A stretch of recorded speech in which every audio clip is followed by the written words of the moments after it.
আসসালামু আলাইকুম। Iran Israel যুদ্ধের ১ মাস পার হয়ে গেছে। আর এই ১ মাস শেষে এসে ইরানের সেনাপ্রধান বলছে, ইরানের সেনাবাহিনী এখন যদি ইরানের হামলায়ও ধ্বংস হয়ে না যায়, সেক্ষেত্রে তারা নিজেরাই ভিতরগতভাবে ধ্বংস হয়ে যাবে। আপনি কল্পনা করতে পারছেন? যেই দেশের সেনাবাহিনীকে পৃথিবীর সবচেয়ে শক্তিশালী সেনাবাহিনী বলা হতো, যেই দেশের সেনাবাহিনীকে পৃথিবীর সবচেয়ে বিধ্বংসী সেনাবাহিনী বলা হতো, সেই দেশের সেনাপ্রধান আইয়াল জামির গত ২ দিন আগে বলেছে তাদের সেনাবাহিনী এক খাদের কিনারায় দাঁড়িয়ে আছে, এক বিধ্বংসী পরিবেশ পার করছে।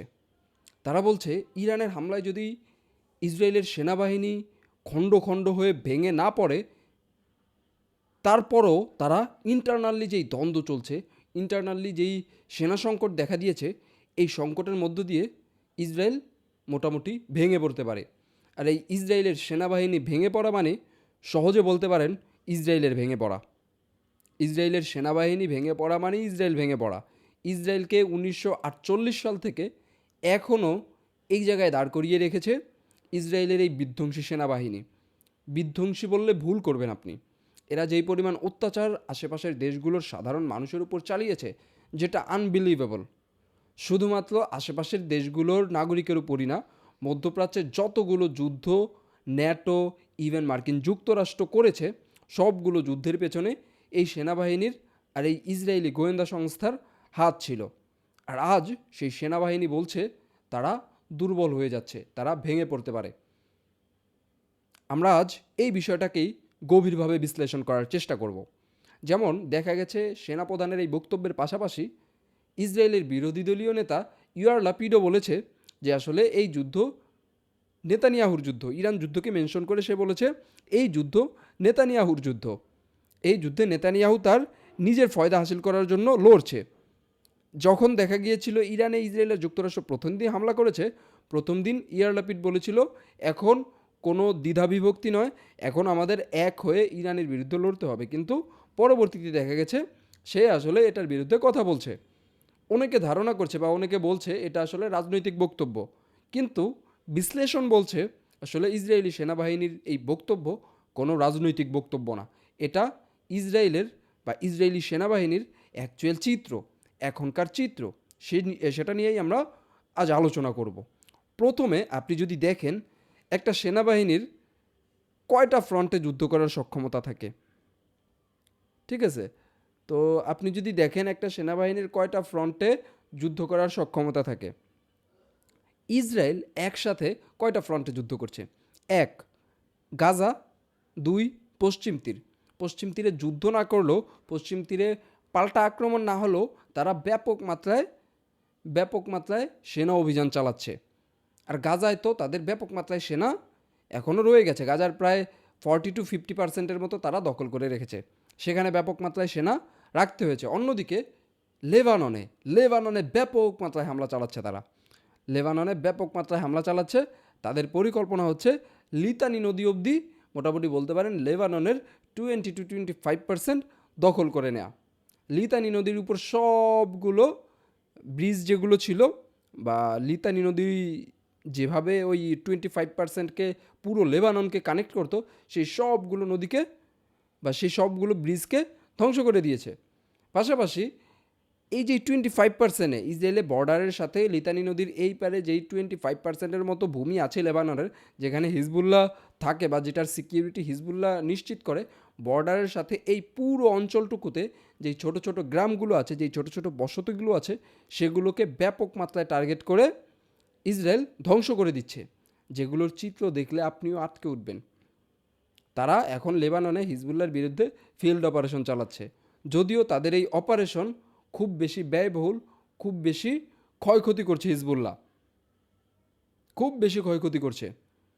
হিজবুল্লাহ অ্যাম্বুশ করে তাদের সেনাদের হত্যা করছে, তাদের অ্যান্টি ট্যাঙ্ক মিসাইল দিয়ে হচ্ছে ট্যাঙ্কগুলোকে ধ্বংস করে দিচ্ছে।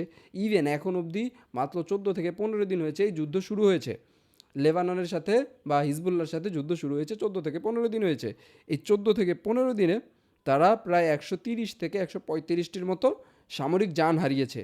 এর মধ্যে 100টিরও বেশি হচ্ছে তাদের গর্ভ মার্কাভা ট্যাঙ্ক। আর এই মার্কাভা ট্যাঙ্ক মোটামুটি $6 মিলিয়ন, প্রায় $60 লাখ হচ্ছে একটা মার্কাভা ট্যাঙ্কের দাম। আর একটা মার্কাভা ট্যাঙ্ক হিজবুল্লার একটা $5,000 অ্যান্টি ট্যাঙ্ক মিসাইলের কাছে মোটামুটি মাথা নত করতে হচ্ছে, এমন একটা পরিস্থিতি তৈরি করেছে। অন্যদিকে লেবাননে যেহেতু পাহাড়, তারপর হচ্ছে কিছু পর্বত আছে, তো সেখানে আবার কিছু টানেল তৈরি করেছে হিজবুল্লাহ। সেই টানেল থেকে বের হয়ে তারা হামলা করছে এবং আবার টানেলের ভিতরে ঢুকে যাচ্ছে। আর ইসরায়েল সহজে টানেলের ভিতরে ঢুকে হামলা করতে পারছে না। এই কারণে আসলে হিজবুল্লাহর সাথে তারা লড়ে খুব বেশি সুবিধা করতে পারছে না, এমন একটা পরিস্থিতি।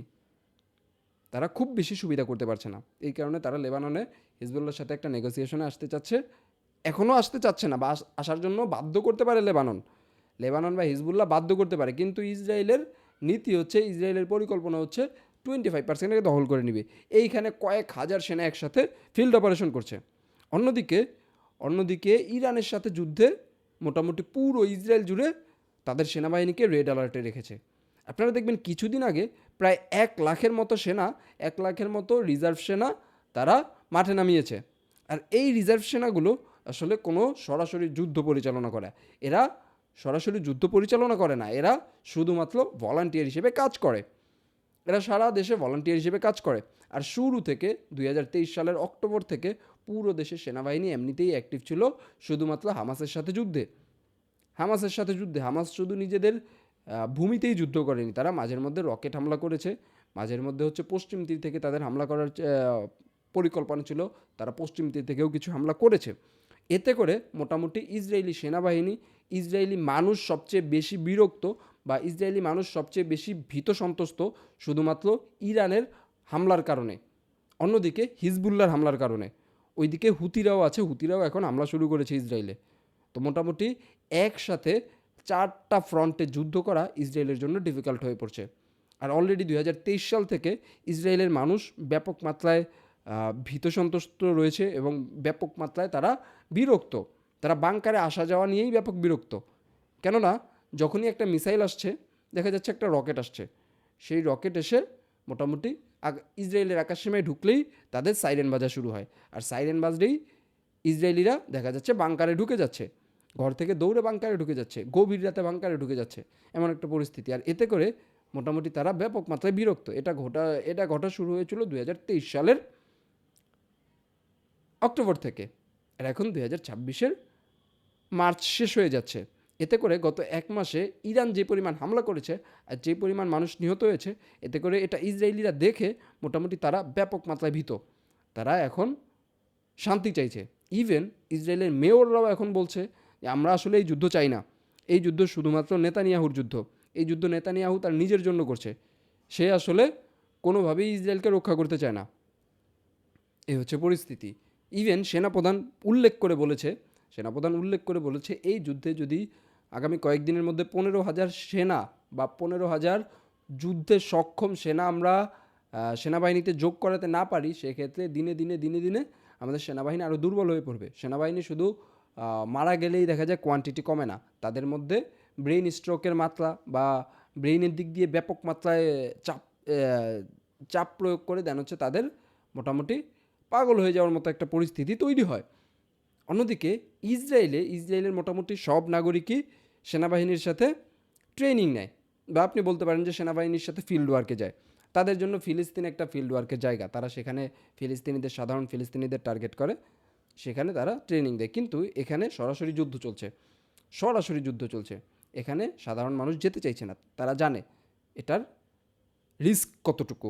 ইসরায়েল যদিও বলছে তাদের সৈন্য নিহত হচ্ছে না, তাদের সাধারণ মানুষ নিহত হচ্ছে না, কিন্তু সাধারণ মানুষ খুব ভালো করে জানে তাদের কি পরিমাণ সাধারণ মানুষ বা সৈন্য নিহত হচ্ছে, সেটা তারা ভেতরে থেকে ধ্বংসযজ্ঞ দেখেই ধারণা করতে পারে।